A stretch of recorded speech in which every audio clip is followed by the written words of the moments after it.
The Squares of Bedlam, an occult fiction. It was once thought impossible to construct a stable form of the magic square of the order 11 by 11. This has now been accomplished, or rather, such a square has now been recovered, or to be even more exact, such a square has now re-emerged after a long occultation. For just as numbers exist before we find them, so too magic squares, which, after all, express innate qualities and relations of number itself. This square has always existed, because it has always been possible. It is an inner possibility of the number 11, and the matter of its recent emergence is not a matter of trial and error, nor of cunning, but of an unconcealing. The story that comes with the square is a standard one, and goes like this. There was a group of sages who were considering the conundrum that the 11th square cannot be rendered stable. They devised sundry solutions, but all of them were rogue.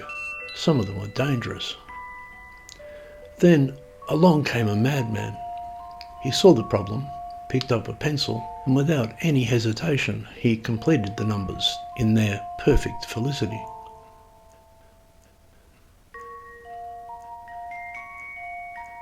The project of the sages, we are told, was top secret. They'd fallen foul of the tenfold matriarchy on the one hand and the 12-fold sisterhood on the other. It was a lunatic who saved the day.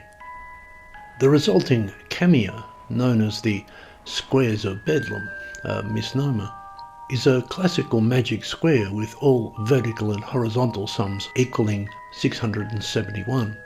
It has all the virtues of any magic square, namely it is a microcosmic encapsulation of order and chaos in suspension. It represents a magical totality. The word magical requires some explanation here. Quite apart from its fanciful and often decadent associations, what we mean by a magical totality is that its structures have an essential adequacy to the human memory, which is to say it is a stable mnemonic device. This understanding and the link between magic and memory has been lost in the great amnesia of modernity and the utter degeneracy of occultism. A magic square is a matrix for memory, and all so-called powers start and end there. Indeed, the madman in the present case attested, upon inquiry from the confounded sages, that he had remembered the square, although he couldn't remember from where. There are many possible magic squares of order 11 that have been drafted over the centuries, of course, as well as those attempted by this group of sages. But the one drawn by the madman is distinguished by having the numbers 1 to 4 distributed in the four corners of the square, with the prime number 71 in the centre, among other notable virtues.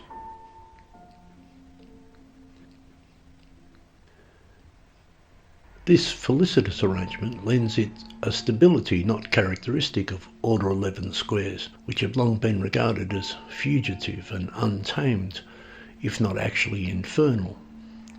From a magical point of view, they are prone to leak.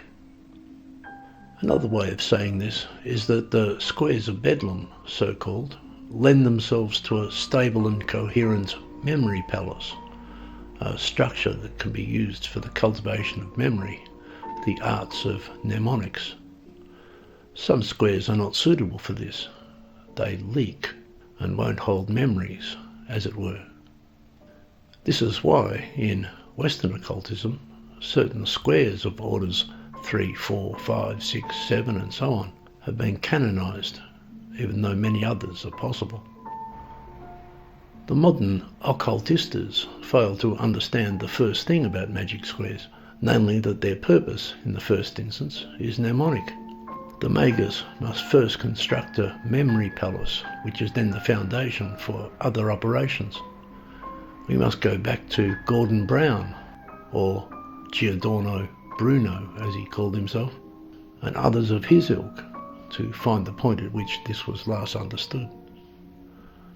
You can read a dozen books on magic squares, historical and otherwise, and there is not a single mention that such squares were used as a device to remember things. It has been forgotten. Needless to say, magic squares per se have fallen into rank superstition. Their true purpose was as a matrix for the organisation of memories. In this, different orders lend themselves to different intellects. The famous 3x3 square is suitable for holding theological and metaphysical recollections, for example, and the others according to their traditional planetary attributions. The 6x6 square is good for orders of memory akin to the sun. Another word for memory is correspondence. The mnemonic arts work through chains of association. Magic squares embed these associations into a coherent numerical matrix.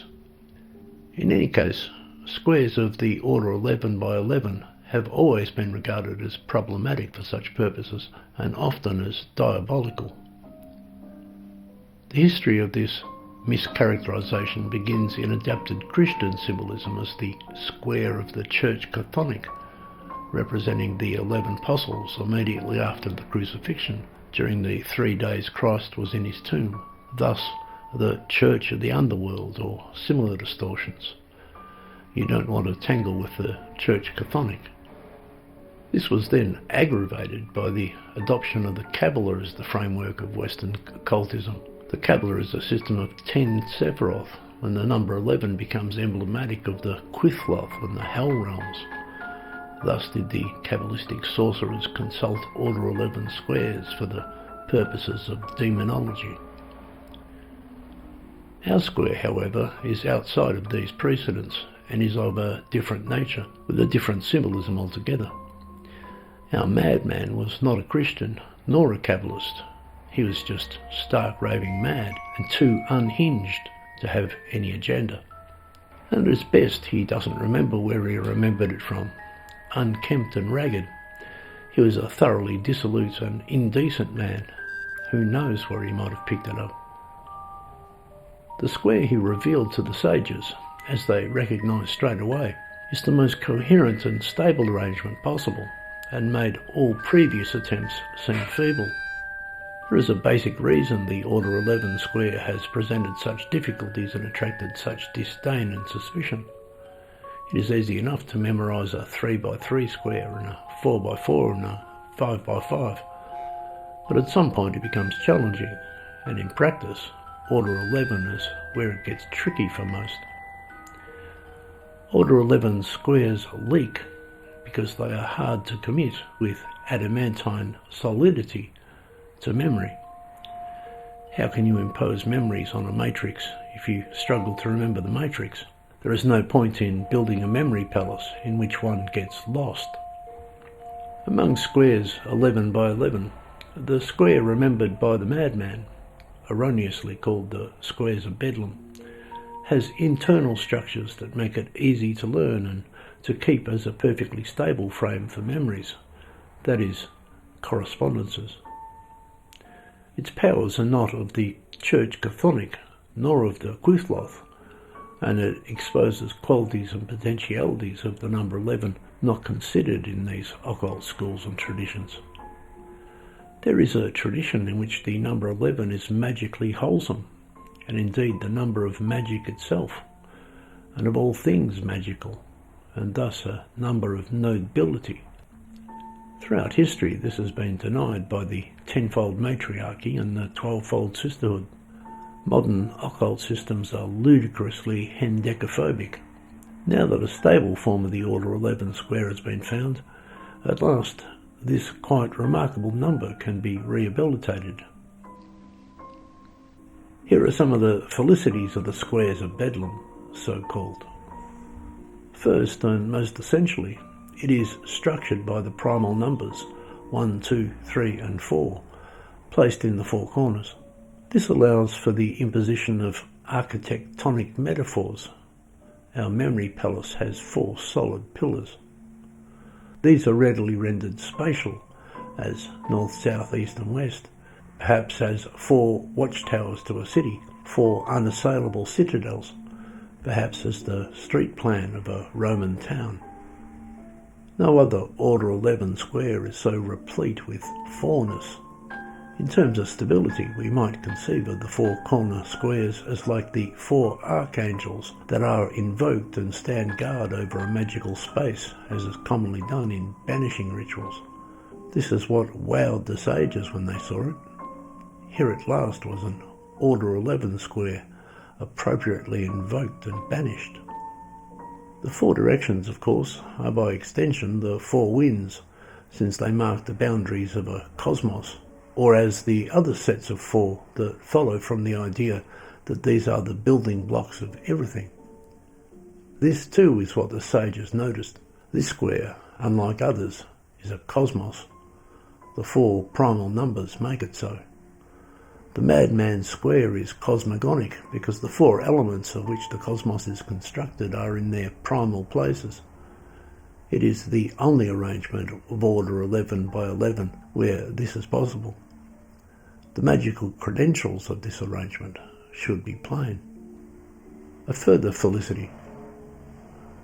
Leaving aside the primal four numbers, which are rather like the roots of number, there are exactly 28 primes.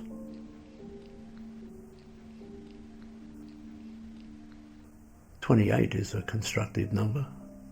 It is the number of the mansions of the moon. There are, moreover, 28 abundant or excessive numbers, where the sum of their factors exceeds them, numbers that overflow.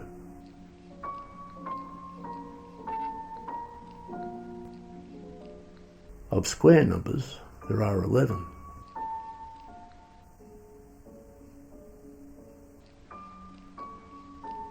There are 12 palindromes, mirrors, with the number 11 being itself palindromic.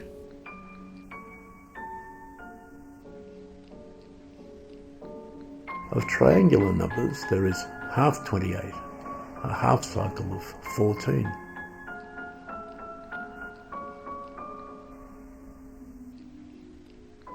Arithmetically speaking, the number 11 either exceeds or is insufficient. If our limit is the decad, then it exceeds and it represents excess. If our limit is 12, then it is insufficient and never completes the cycle. That's the problem. The tenfold matriarchy regards 11 as a loose cannon. The 12-fold sisterhood scorns the 11 as flaccid. 11 is, as they say, between a rock and a hard place. We might regard this sympathetically, though. Thus it signifies an intermediate state that is between this world, yet not residing in the realm of archetypes. It is the number of what is in between. Its nobility is noted by no less an ancient authority as Ariston the Broad, who wrote of the divine entourage. The great leader in heaven, Zeus, comes first, driving a winged chariot, imposing order upon all things and caring for them, and the host of gods and spirits follows him, marshalled in 11 sections. Let us consider, moreover, that the number 11 in Arabic numerals represents the twins and all the vast volumes of symbolism that entails. We could go on. This is not to say the number is innocent. 11 is indeed one more than 10, and it is one less than 12. It is a number that defies or breaks the regular order. It is errant. Everything up to the number 10 conforms to the laws of nature, so says the tenfold matriarchy. 11 represents what is anomalous, what shatters the established pattern, what goes beyond, what is supranatural.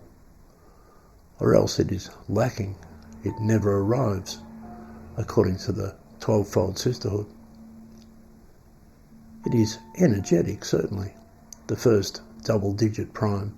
It is not a number of repose. When the sages gathered to try to tame the Order 11 square, it was like the Manhattan Project.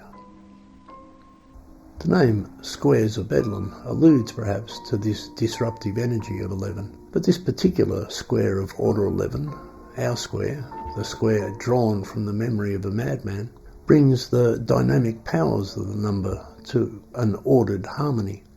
Our square encapsulates, binds, a magic square is a binding, exactly these powers of this much maligned integer. The number 13 has had a hard time. 11 has been demonised as either excessive or insufficient, when in fact it is both at once, and represents the paradoxical state where opposites coincide, the coincidentia oppositorum. We will mention one more felicity of the square. In any magic square, the odd-numbered ones anyway, the number that occupies the central cell must, ipso facto, be important. Some squares fail because the central cell is a non-event. Squares that leak very often leak from the centre. In our square, the central number is felicitous indeed. Let us suppose the four corner squares, the watchtowers, to be elemental. In that case, the central square represents the fifth element, the quintessence. Suddenly our square is a quincunx, and we are in the Garden of Cyrus. The Garden of Cyrus makes an excellent memory palace.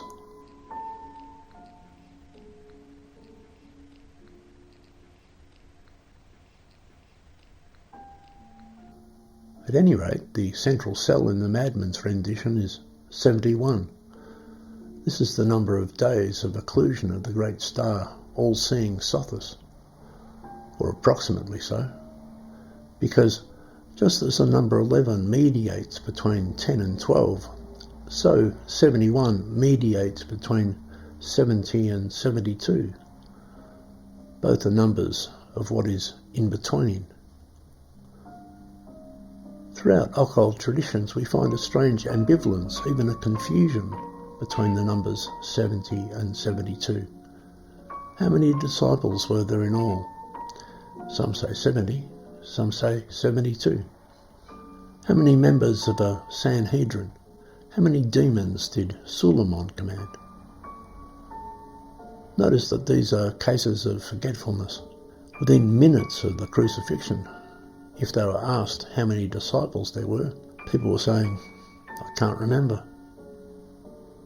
Some sources use a decimal scale, and some the 12-fold scale of the Babylonian counting. We still do the same today, mixing metric and imperial systems of measure, one championed by the 10-fold matriarchy and the other by the 12-fold sisterhood. 10, 11, 12, 70, 71, 72. The primes, 11 and 71, are both intermediate numbers, numbers of the middle realm. This surely counts as another virtue of our square. Only in this arrangement is the key number 71, a prime number, central. This is not a number that's going to leak. When the sages saw that the central cell was 71, which is betwixt 70 and 72, just as 11 itself is between 10 and 12, they were convinced. The Squares of Bedlam embodies the qualities of 11 like no other square. In the centre is the number of the all-seeing eye. Masonic symbolism suddenly smacked them in the face. What are the two pillars of the temple but the number 11 with the star Sirius in between? And what is the checkered floor but a magic square?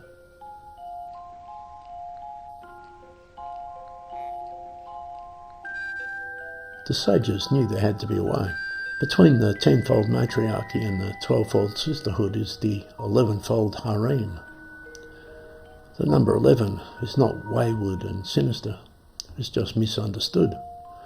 There had to be a means to safely harness its felicities.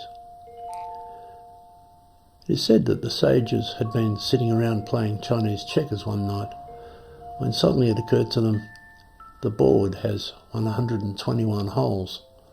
60 plus 61 equals 121. 6 lots of 10 with the excessive hole and the key to play, the hole in the middle.